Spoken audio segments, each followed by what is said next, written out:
Bonsoir à tous, bienvenue au journal du soir sur Savane TV. Face à face ce matin entre le président du Faso et les Burkinabés de l'extérieur, la rencontre a permis de faire un arrêt sur les problèmes auxquels est confrontée la diaspora burkinabé et de faire des recommandations. Retour en image dans ce bulletin. Après le sergent-chef Roger Koussoubé dit le Touareg, c'est au tour du soldat de première classe Bourema Zouré de passer à la barre, celui qui a été condamné à 10 ans de prison dans l'affaire de l'attaque de Nimdi et s'est expliqué ce matin pour son implication dans le coup d'État manqué de septembre 2015. En sport, les étalons juniors affronteront demain les Panthères juniors du Gabon.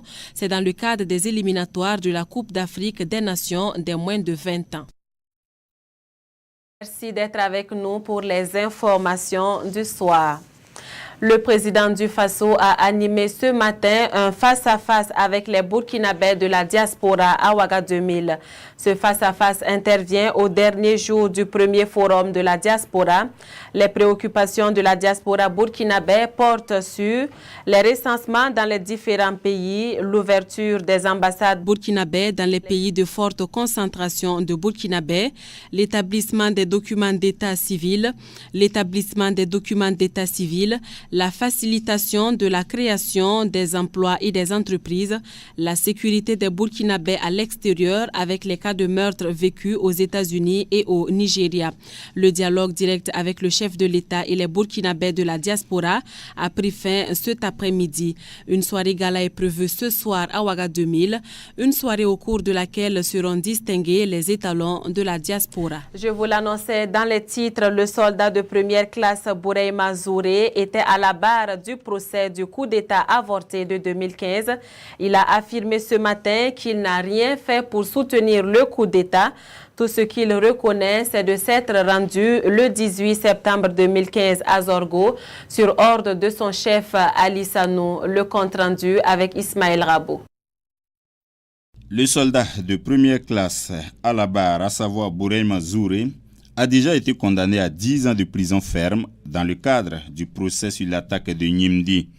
À la barre ce matin, il a rejeté presque tout ce que le parquet a lu de ses premières déclarations en instruction, à savoir qu'il a patrouillé en ville dans la soirée du 16 septembre et tiré en l'air, qu'il s'est rendu au studio à Bazon de l'artiste et musicien Smokey et violenté le ministre de l'Habitat à l'époque des faits, René Bagoro.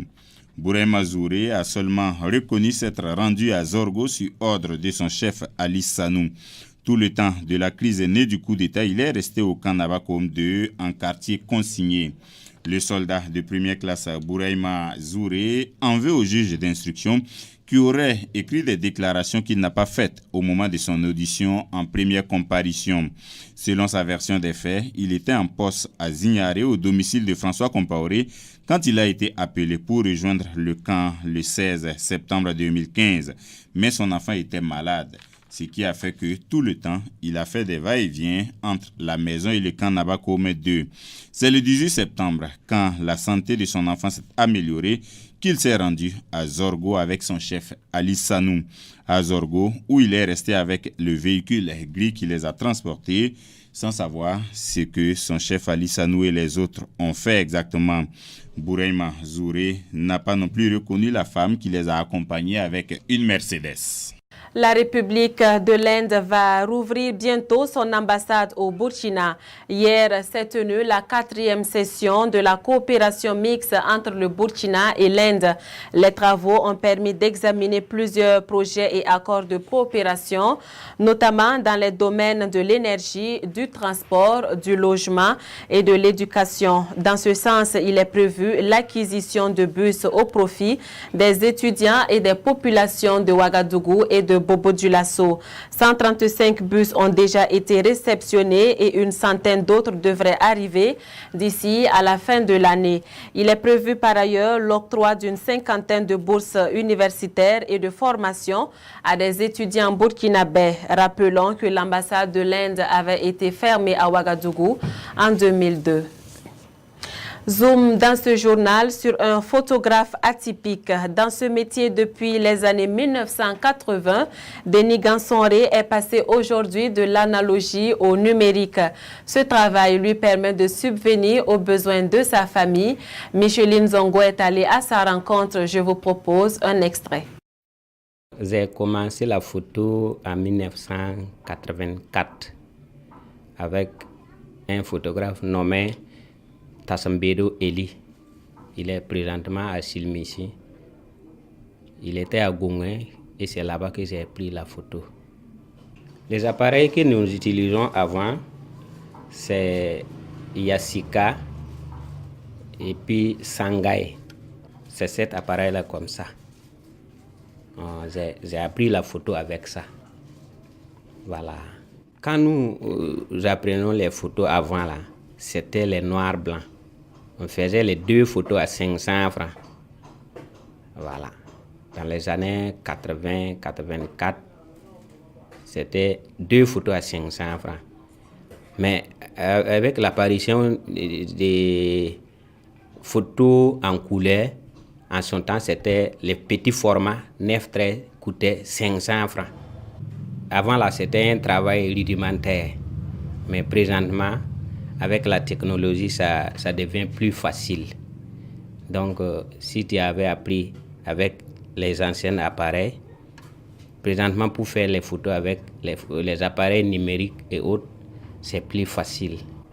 Mais présentement, comme le numérique a fait que tout le monde devient photographe, ça devient un peu compliqué.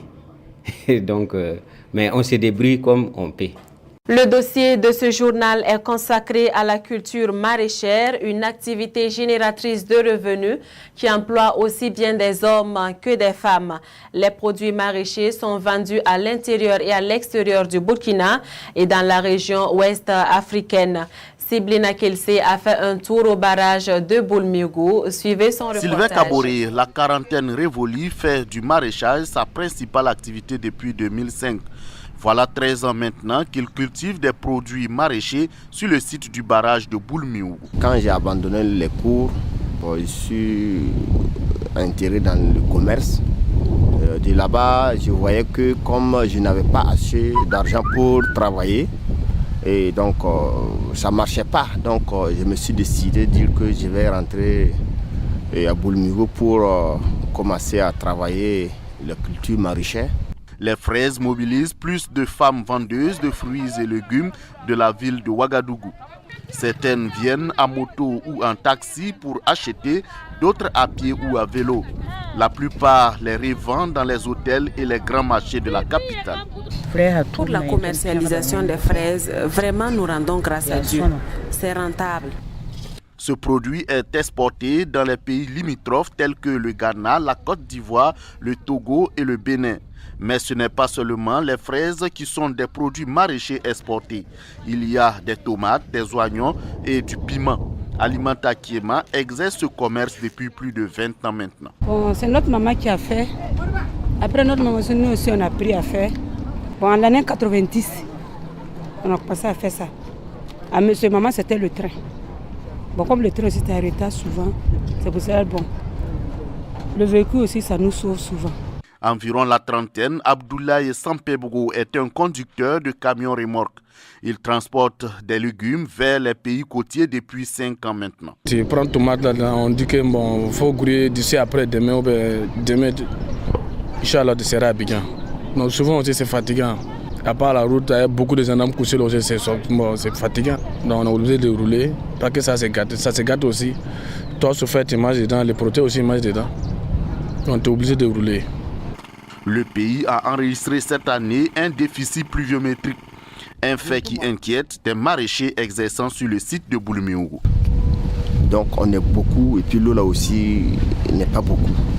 Donc ça c'est vraiment une difficulté majeure qui nous fatigue ici. En attendant que l'État vienne en aide à tous ceux qui travaillent dans le domaine du maraîchage, Sylvain Kaboré et ses camarades de Boulmiougou continueront de produire dans des conditions difficiles.